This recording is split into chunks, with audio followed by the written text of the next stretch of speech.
तो hello friends, कैसे हैं आप सभी? अभी हाल ही में भारत सरकार द्वारा एक घोषणा की गई है जो पर्यटन से संबंधित है, और वो क्या है, अम्बेडकर सर्किट के विकास की। ठीक है, इससे क्या होगा कि ये टूरिज्म को प्रमोट करना चाहते हैं। तो आइए इसके बारे में बात करते हैं कि हाल ही में सेंट्रल गवर्नमेंट ने अनाउंस किया है एक टूरिस्ट सर्किट जिसका नाम है अम्बेडकर सर्किट, जो कि कौन से हैं, जो बी आर अम्बेडकर के जीवन से संबंधित 5 प्लेसेस हैं उसको इस पे किया गया है। ठीक है, इन्हें अपने भारतीय संविधान का पितामह भी कहते हैं, आधुनिक मनु के नाम से भी अम्बेडकर साहब को जाना जाता है, और ये हमारे पहले लॉ मिनिस्टर भी थे। तो जो 5 जगह, जैसा कि इसमें आप देख सकते हैं कि 5 स्थलों को चिन्हित किया गया है। वो 5 स्थल कौन-कौन से हैं? जन्मभूमि है, महापरिनिर्वाण है, जहाँ पे उनको मृत्यु प्राप्त हुई थी। ठीक है? इसके अलावा चैत्य भूमि है, जहाँ पे उनका दाह संस्कार किया गया था, और दीक्षा भूमि। ठीक है? ये चैत्य भूमि जहाँ पे उनका दाह संस्कार किया गया था, और दीक्षा भूमि जहाँ पे उन्होंने बौद्ध धर्म की अ, वो ली थी, दीक्षा प्राप्त करी थी। ठीक है? अब इसमें आपको ये समझ में आ रहा होगा कि बात तो 4 की हुई थी, यहाँ 5 की हुई थी, यहाँ पे तो 4 ही हैं। तो जो 5वां है, वो है आपकी कौन-सी, शिक्षा भूमि। ठीक है? ये है शिक्षा भूमि, जो कि कहाँ पे स्थित है? ये ब्रिटेन के लंदन में स्थित है। लंदन में स्थित है ये। इसको इसको क्या करा है कि महाराष्ट्र की सरकार ने इसको खरीद लिया है, और अम्बेडकर जी से संबंधित जितनी भी चीज़ें हैं तो उसे एक म्यूज़ियम में इन्होंने तब्दील कर दिया है। महाराष्ट्र सरकार ने इसको खरीद लिया था। तो क्या है अम्बेडकर सर्किट? भारत सरकार ने पहली बार 2016 में अम्बेडकर सर्किट या पंचतीर्थ का प्रस्ताव रखा था, लेकिन योजना की अवधारणा हाल ही में आयोजित की जा सकी है। मतलब काम चलता रहा होगा पीछे-पीछे। घोषित पर्यटन सर्किट में 5 शहर कौन-कौन से हैं? जन्मभूमि, जो कि कौन-सा है? महू है। ठीक है? शिक्षा भूमि, ये क्या है? लंदन, हमने बात करी। दीक्षा भूमि, जहाँ उन्होंने बौद्ध धर्म की दीक्षा ली थी, कहाँ ली थी? नागपुर में। महापरिनिर्वाण भूमि, दिल्ली में उनके निधन का स्थान है। और चैत्य भूमि, उनके दाह संस्कार का स्थान है, जो कि कहाँ है? मुंबई में है। तो मुंबई, दिल्ली, नागपुर, लंदन और मध्य प्रदेश का महू। तो ये आप ध्यान रखिएगा। इसी के साथ-साथ इसके ऊपर है ना कुछ वो भी चल रहा है, विवाद का मुद्दे भी कुछ आ रहे हैं इसमें, कि ये है कि जो अम्बेडकर जी हैं, तो अम्बेडकर जी से संबंधित इन्होंने कुछ काफ़ी महत्वपूर्ण स्थल है जिसको भारत सरकार ने शामिल नहीं किया गया है। जैसे अम्बेडकर जी ने महाड़ सत्याग्रह चलाया था, ठीक है?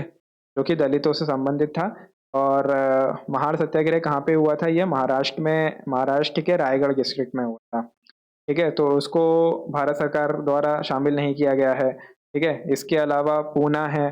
ठीक है? तो पूना क्यों इम्पोर्टेंट है कि आपको ध्यान होगा कि यरवदा जेल है। यरवदा जेल में महात्मा गांधी के साथ गांधी जी और अम्बेडकर जी का वो हुआ था, कम्युनल अवार्ड पे हस्ताक्षर हुए थे या सहमति बनी थी, तो उसको भी इन्होंने इन्वॉल्व नहीं किया है। इसी के साथ-साथ श्रीलंका एक काफ़ी इम्पोर्टेंट प्लेस है। अब ये इम्पोर्टेंट प्लेस क्यों है? क्योंकि जैसा कि हमने देखा कि नागपुर में अम्बेडकर जी ने बौद्ध धर्म को अपनाया था, है ना? दीक्षा भूमि के नाम से है नागपुर। तो बात ये है कि श्रीलंका, जहाँ उन्होंने बौद्ध सम्मेलन में भाग लिया, और यहीं से उनको प्रेरणा मिली थी बौद्ध धर्म को अपनाने की, श्रीलंका से, तो उसी को उन्होंने इन्वॉल्व नहीं किया है। तो इस कारण से इसमें कुछ-कुछ अ, बातें उभर के आ रही हैं। तो बेसिकली आप इसको 1 हो गया, ये पुणे वाला 2 हो गया, और ये श्रीलंका वाला 3 हो गया। तो 3 मुद्दे इसमें उभर के आ रहे हैं, ठीक है? बाकी तो फिर देखते हैं क्या है। इसी के साथ अगला चीज़ हम ये देख लेते हैं कि अम्बेडकर जी की ज़िंदगी ने हमें क्या-क्या योगदान दिया है।